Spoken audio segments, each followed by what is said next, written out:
السلام عليكم ورحمة الله وبركاته. الحمد لله رب العالمين والصلاة والسلام على سيدنا محمد وآله وصحبه أجمعين.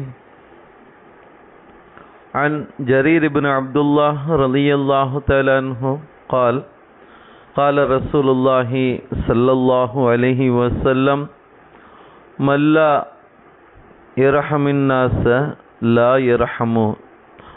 يرحمه الله. ரவாஹுல் புகாரி வ முஸ்லிம். சர்வ புகழும் புகழ்ச்சியும் இவ்வுலகை படைத்து பரிபாலித்து கொண்டிருக்கக்கூடிய எல்லாமல்ல அல்லாஹ்விற்கே. அந்நலம் பெருமானார் ஸல்லல்லாஹு அலைஹி வஸல்லம் அவர்களுடைய அந்த பொன்மொழி இவ்வாறு அமைய பெற்றிருக்கின்றது. ஒரு மனிதன் மற்றொரு மனிதரின் மீது இரக்கம் காட்டக்கூடிய அந்த தன்மை அல்லாஹ்வினுடைய அந்த கருணை கிடைப்பதற்கு காரணமாக இருக்கும். அப்படி அல்லாம ஒரு மனிதன் பிற மனிதரின் மீது இரக்கம் காட்டவில்லையானால் அந்த மனிதருடைய நிலைப்பாடு என்ன என்பது பற்றி நபிகள் நாயகம் ஸல்லல்லாஹு அலைஹி வஸல்லம் அவர்கள் கூறக்கூடிய பொன்மொழி இவ்வாறு அமைய பெற்றிருக்கின்றது. ஜரீர் இப்னு அப்துல்லாஹ் ரலியல்லாஹு தஆலா அன்ஹு அவர்கள் அறிவிக்கிறாங்க, புகாரி முஸ்லிம் ஷரீஃபில் பதிவு செய்யப்பட்ட ஒரு ஹதீஸ். நாயகம் ஸல்லல்லாஹு அலைஹி வஸல்லம் அவங்க இவ்வாறு சொல்வாங்க, மல்லா இரஹமின் நாஸ, யார் மக்களிடம் இரக்கம் காட்டவில்லையோ லா யர்ஹம்ஹுல்லாஹ், அல்லாஹ் என்ன செய்ய மாட்டான், அவருக்கு இரக்கம் காட்ட மாட்டான். அப்படிங்கிறத நபிகள் நாயகம் ஸல்லல்லாஹு அலைஹி வஸல்லம் அவர்கள் கூறக்கூடிய இந்த பொன்மொழியை நம்ம பார்க்குற அன்பானவர்களே. ஆக நாம் எந்த நிலையில் இருந்தாலும் நம்முடைய கண் முன்னே ஒரு மனிதருடைய நிலை சற்று வேதனைக்குரியதாகவோ அல்லது அந்த மனிதர் பலவீனமான ஒரு நிலையில் நாம் பார்த்தாலோ அந்த மனிதரின் மீது எவ்வாறு இரக்கம் காட்டி நம்முடைய உதவிகளை நாம் செய்ய வேண்டும் என்பது சார்ந்த ஒரு விஷயத்தை நாயகம் ஸல்லல்லாஹு அலைஹி வஸல்லம் அவர்கள் உணர்த்தி காட்டியது மட்டுமல்லாது வாழ்ந்தும் காட்டி இருக்கின்றார்கள் என்பதை நாம் என்ன செய்கிறோம், வரலாற்று குறிப்பின் மூலமாக நம்ம பார்க்குறோம்.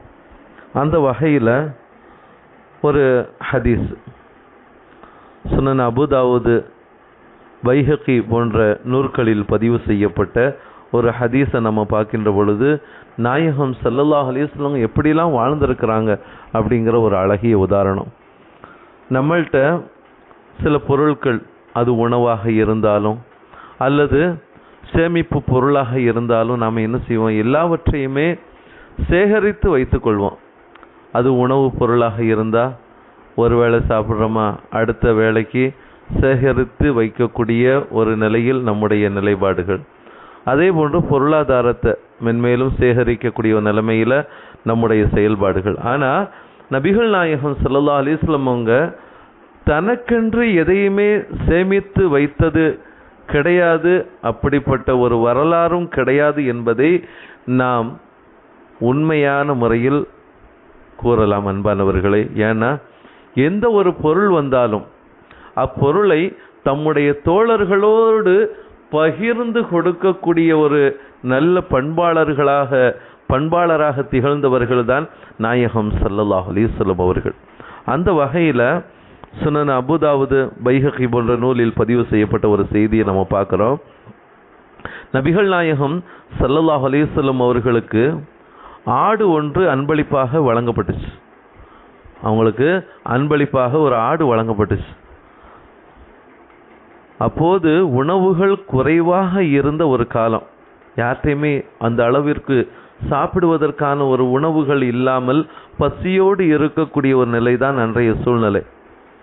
உடனே நபிகள் நாயகம் ஸல்லல்லாஹு அலைஹி வஸல்லம் அவர்கள் தமக்கு அளிக்கப்பட்ட அந்த அன்பளிப்பாக வழங்கப்பட்ட அந்த ஆட்டை என்ன செஞ்சாங்க, தம்முடைய குடும்பத்தாரிடத்தில் சமைத்து வைக்கும்படி சொல்லி அதை பெரிய பாத்திரத்தில் வைக்குமாறும் நாயகம் ஸல்லல்லாஹு அலைஹி வஸல்லம் அவங்க தம்முடைய குடும்பத்தாரிடத்தில் சொல்லி அடுத்தது சொன்னாங்க, உணவு கிடைக்காத தோழர்கள் யாரெல்லாம் இருக்கிறீங்களோ அவங்கெல்லாம் வாங்க அப்படிங்கிற அடிப்படையில் நபிகள் நாயகம் ஸல்லல்லாஹு அலைஹி வஸல்லம் அவர்கள் அழைத்தார்கள். யாரெல்லாம் சாப்பிடலையே எல்லாம் என் வீட்டுக்கு வாங்க, நம்ம எல்லாம் ஒன்றா சாப்பிடுவோம் அப்படிங்கிற அடிப்படையில் சொல்லி அனுப்பி நாயகம் ஸல்லல்லாஹு அலைஹி வஸல்லம் அவங்களை என்ன செய்கிறாங்க, அழைக்கிறாங்க. உணவு தட்டை சுற்றி அமர்ந்து சாப்பிட ஆரம்பித்தார்கள். எல்லாம் உட்காந்து சுற்றி இருக்கிறாங்க எல்லா சஹாபாக்களும். ஏன்னா அந்த நேரத்தில் எல்லா சஹாபாக்களுமே நிறைய பேர் பசியோடு இருந்தவங்க தான் அதிகம்.